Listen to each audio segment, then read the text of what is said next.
The first clue that something was off wasn't the man waiting outside, it was her dress. Samantha hadn't dressed up for me in years. That was the first thing I noticed. The deep red fabric hugged her body in a way that felt intentional, like she wanted to be admired. Her makeup was flawless, her perfume subtle but noticeable, and the way she moved, it was different. She was glowing. But not because of me. I sat at the dining table, absent-mindedly pushing my fork around my plate, when she walked past me toward the front door. She didn't so much as glance in my direction, just reached for her coat with a quiet determination. "Where are you going?" I asked, setting my fork down.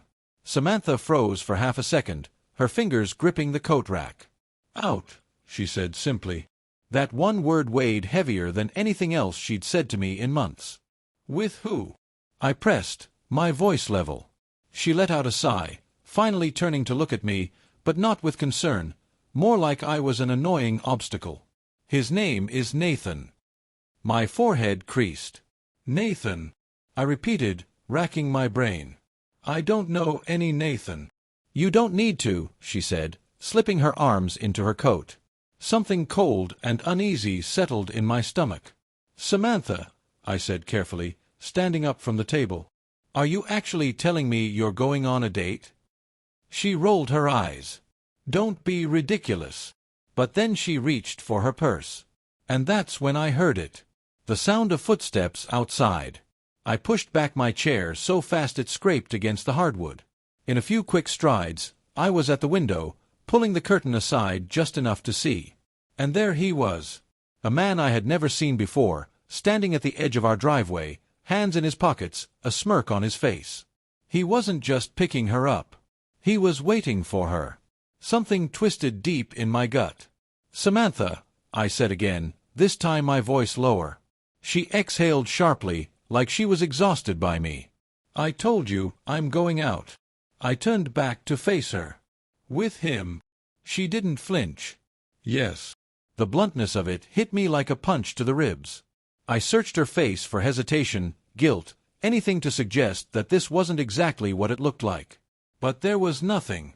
Just mild irritation, as if I was the one being unreasonable. "Are you serious?" I asked, feeling my throat tighten.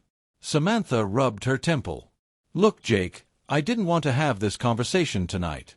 I was hoping you'd be mature enough to handle it." I almost laughed. "Handle what?" She gestured vaguely between us. "This. The fact that I need more than this."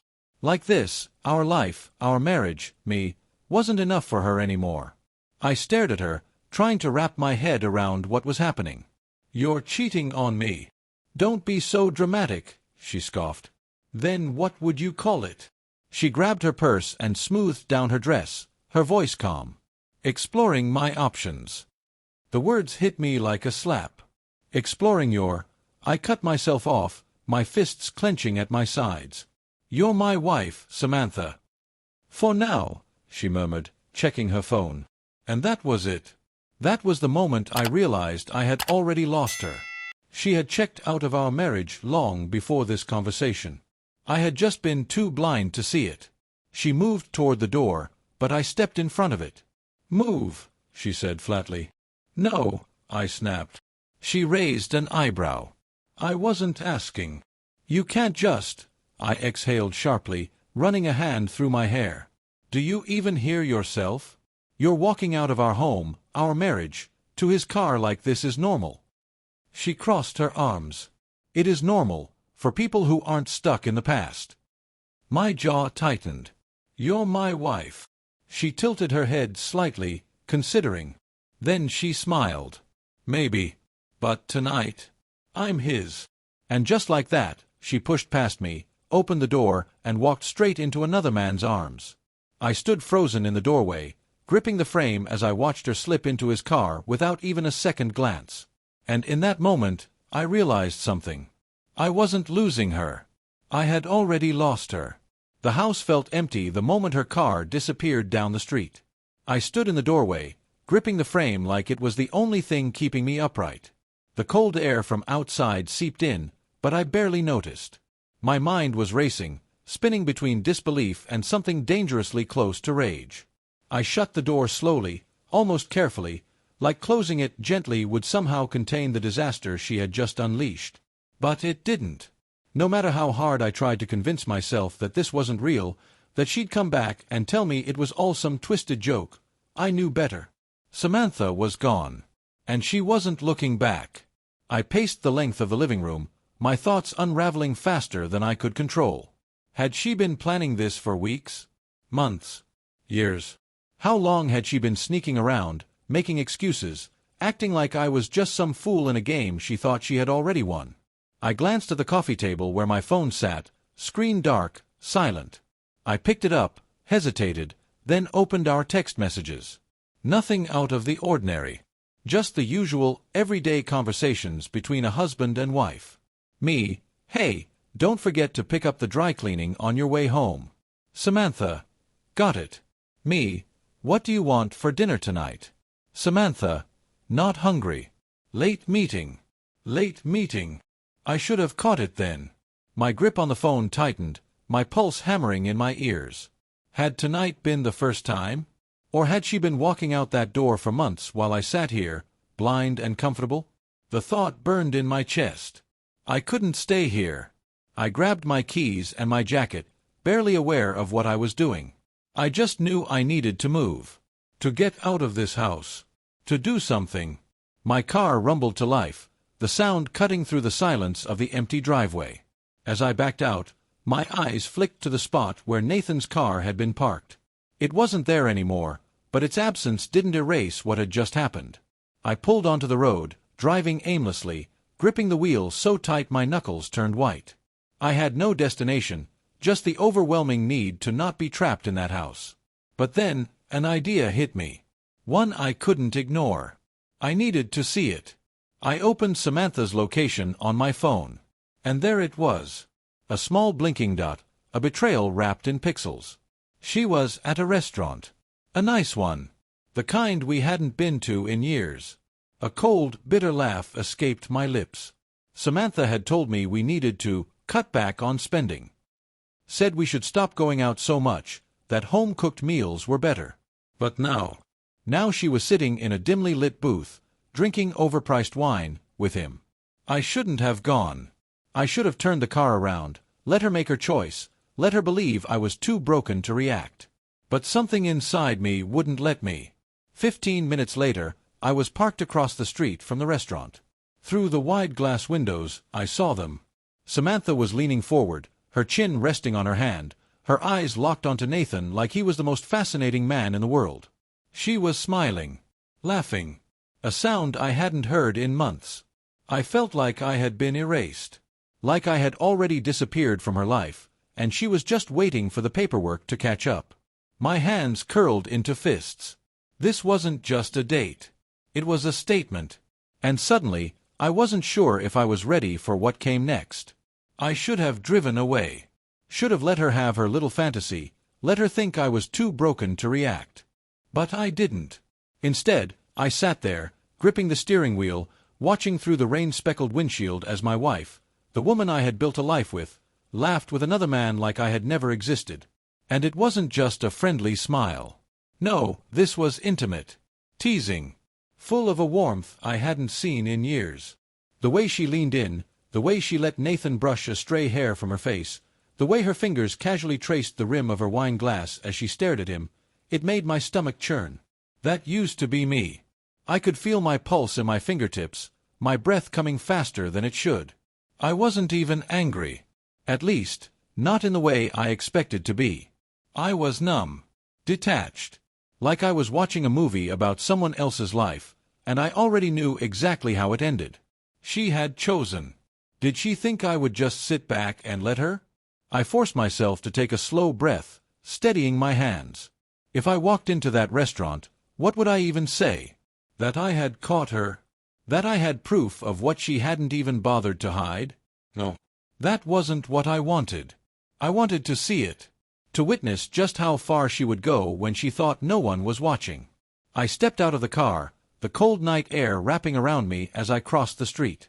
A part of me hoped she would look up, that her eyes would meet mine through the glass, that some flicker of guilt would cross her face, that she would acknowledge that I was still here.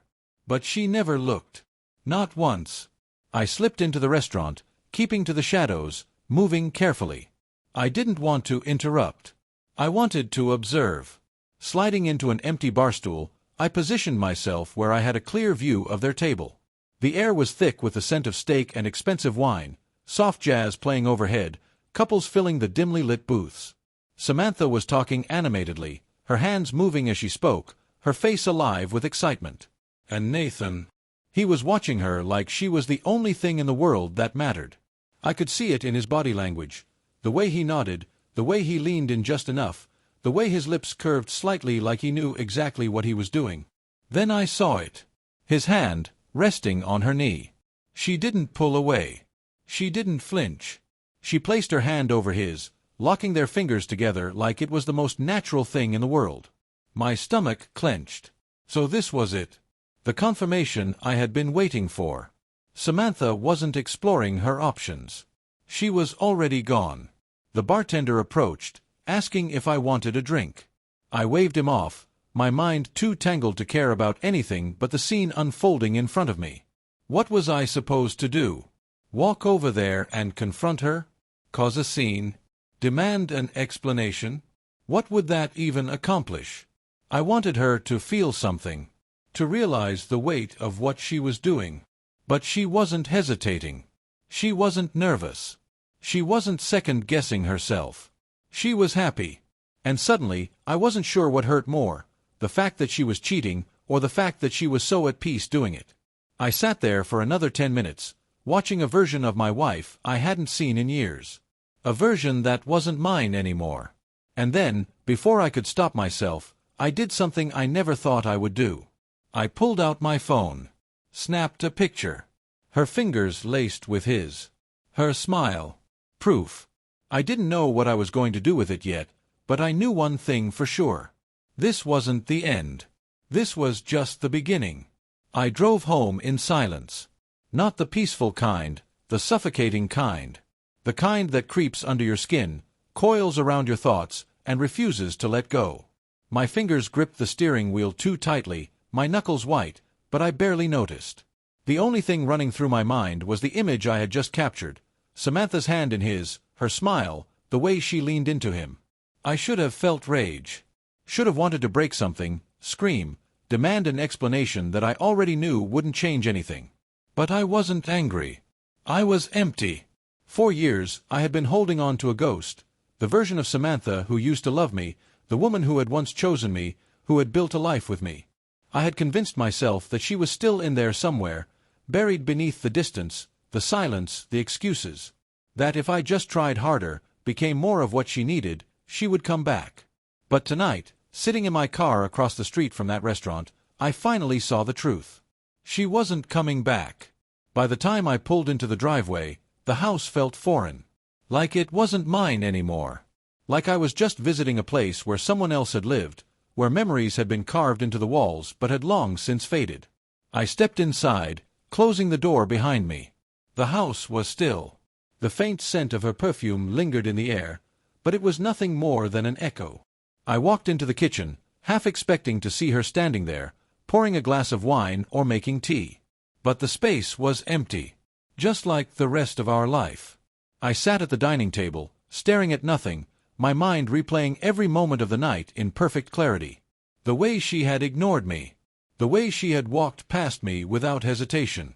The way she had sat across from him, touched him, given him everything she had denied me. Almost without thinking, I pulled out my phone. The picture was still there. A single frame capturing the exact moment my marriage died. Her fingers laced with his. Her lips curled into a smile that wasn't for me. A snapshot of a life she had already started building, without me. I stared at it for a long time. I could delete it. Pretend I had never seen it. Go to bed, wake up in the morning, and convince myself that nothing had changed. But something had changed.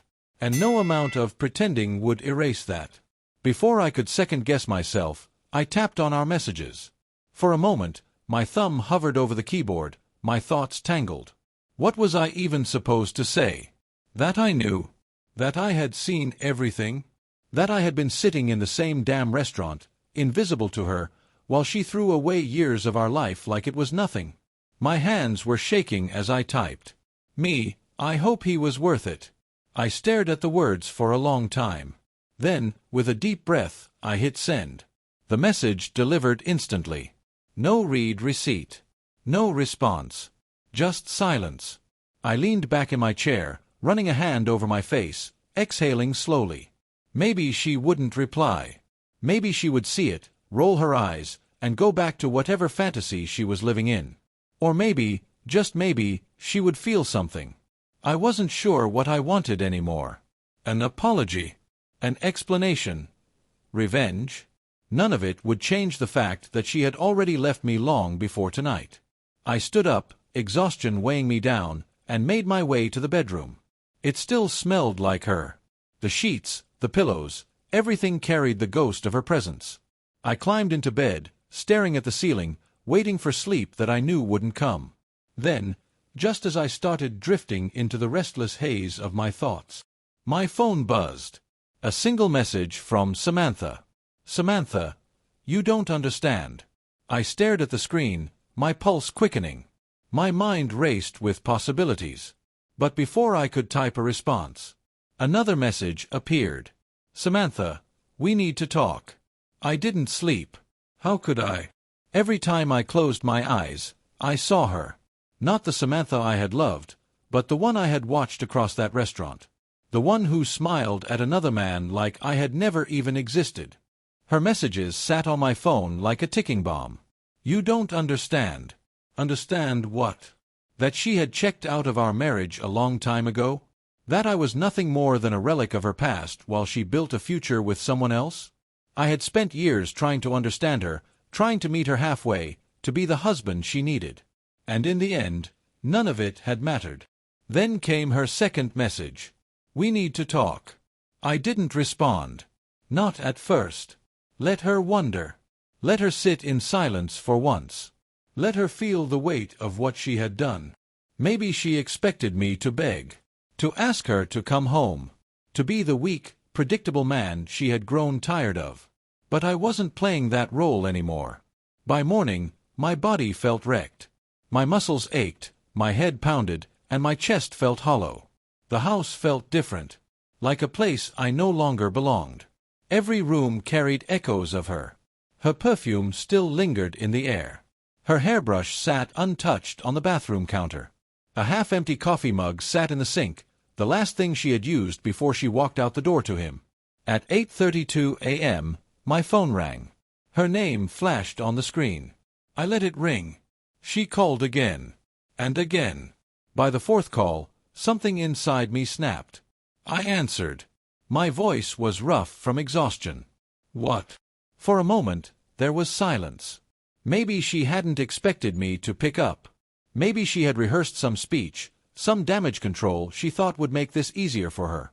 Then, finally, she exhaled. Jake. Hearing her say my name felt foreign. Like it belonged to someone else. Like I wasn't the same man she had once whispered it to with love. What do you want? I asked flatly. She hesitated. Can we meet? I almost laughed. Meet? Like we were business partners settling a dispute. Like last night hadn't happened. Like she hadn't walked out of our home and into another man's arms. No, I said, my voice firm. Jake, please. You wanted this, Samantha. Don't act surprised now. Her breath hitched. You don't even know the full story. I closed my eyes, pinching the bridge of my nose. The full story? I let out a bitter chuckle. You mean the part where you held his hand? Or the part where you laughed like you were on the best date of your life? Silence. I let it stretch between us. Let her sit in it. Finally, she whispered, It's not what you think. I scoffed. Oh, that's original. Please, she said, her voice softer. Just meet me. I should have said no. I should have told her to go to hell, to figure out her mess without dragging me back into it. But a part of me, the part that still wanted answers, the part that hadn't fully let go, said something else. Fine, I muttered. 1 hour. Our usual spot. I hung up before she could say another word. The coffee shop was almost empty when I arrived. It was one of those places we used to go when we first started dating, back when life was simple. Before things got complicated. Before she started pulling away. Now, the thought of it made me sick. Samantha was already there, sitting by the window, her hands wrapped around a cup she hadn't touched. When she saw me, her face lit up with something close to relief. I didn't return it. I took the seat across from her, arms crossed, waiting. She studied me for a long moment, like she was searching for something in my expression. "You look exhausted." "Yeah, well," I said dryly, "finding out your wife has a boyfriend does that to you." She flinched but didn't deny it. Instead, she looked down at her coffee, her fingers tightening around the cup. "It's not like that," I scoffed. "Then tell me, Samantha, what is it like?" Asterisk. She swallowed hard. "I didn't plan for this to happen." "Oh, that makes it so much better," I muttered, voice dripping with sarcasm. Her eyes snapped up to mine, frustration flickering in them. "Can you just let me explain?" I leaned back in my chair, arms still crossed. "Go ahead. Explain." She took a deep breath. "Nathan, he's different." Something cold settled in my stomach. "And I'm not." She winced. "It's not that simple." "It is to me." She exhaled sharply, shaking her head. "I felt lost for a long time, Jake. And I tried to ignore it. I did. But something was missing, and when I met Nathan—" I held up a hand, cutting her off. "Stop. Just stop." Because I didn't need to hear it. I didn't need to sit across from the woman I had given everything to and listen to her tell me I wasn't enough. "Why are we even here, Samantha?" I asked, my voice suddenly tired. "What do you want from me?" She hesitated. "I don't know." A bitter laugh escaped me. "Wow. That's really something." She faltered, her fingers twisting together. "I don't want to lose you completely." I froze. The audacity of it knocked the breath from my lungs. "You don't want to lose me," I repeated slowly, my voice dangerously quiet. She nodded. "Jake, Samantha," I interrupted, "you lost me the second you got into his car." She looked like she wanted to argue, to justify herself, to make this easier on her. But she didn't. Because she knew I was right. I stood up, pushing the chair back. "I hope he makes you happy, Jake." I walked out before she could finish. And for the first time in years, I wasn't chasing after her. I didn't have to. The air outside the cafe felt different. Lighter. Maybe it was the weight of everything that had just happened, or maybe it was the realization that I was finally seeing Samantha for who she really was. Either way, I stood there for a long moment, staring at my reflection in the window, watching her sit inside, still holding that untouched coffee. She looked like a stranger. 4 years, I had been holding on to a version of her that no longer existed. The woman I had married. The one who used to laugh at my dumb jokes, who used to hold my hand just because she wanted to, who used to look at me like I was the only person in the world. That woman was gone. I had spent so much time clinging to the ghost of our past, convincing myself that if I just tried hard enough, I could bring her back. But ghosts don't come back. And Samantha, she had been gone long before she ever walked out that door. I didn't go home right away. I couldn't. The house didn't feel like home anymore. It felt like a museum of a life that had already ended. So I drove. No destination. No plan. Just the hum of the engine and the blur of streetlights passing by. I thought about all the times I had ignored the signs. The late nights. The sudden work trips. The way she had slowly pulled away without ever saying a word. Had she ever really loved me? Or had I just been convenient? The question burned in the back of my mind, but I already knew the answer. At some point, I found myself parked outside my best friend's house. Ryan. He was the kind of guy who always had an answer for everything, whether you wanted to hear it or not. And right now, I needed someone to tell me I wasn't losing my mind. I knocked twice before he swung the door open, blinking at me like he wasn't sure if I was real. "Jake." I let out a rough breath. "Yeah." His eyes flicked over my face, taking in whatever mess he saw there. Then, without a word, he stepped aside. "Come in." His apartment smelled like beer and takeout, the same way it always did. Comfortable. Lived in. The kind of place where nothing felt out of place because everything was. He shut the door behind me, then crossed his arms. "You look like hell." I let out a short, bitter laugh. "I feel worse." Ryan studied me for a second before nodding toward the couch. "Sit. Talk." I dropped onto the couch, running a hand through my hair. "She's been cheating." Ryan didn't look surprised. Not even a little. "Yeah," he said simply. "I figured." My head snapped up. "What?" He sighed, running a hand over his face. "I didn't have proof, man. But I saw things. The way she acted. The way she treated you. She was never there. It was like she was waiting for an excuse to leave." A slow, sinking feeling settled in my stomach. "And you didn't tell me?" Ryan met my gaze, his expression unreadable. "Would you have believed me?" I opened my mouth to argue. But then I stopped. Because he was right. I had spent so much time making excuses for her. Convincing myself that if I just gave her space, if I just held on a little longer, things would go back to how they used to be. But they never would. I leaned forward, resting my elbows on my knees. "She wanted to meet. Said I didn't understand."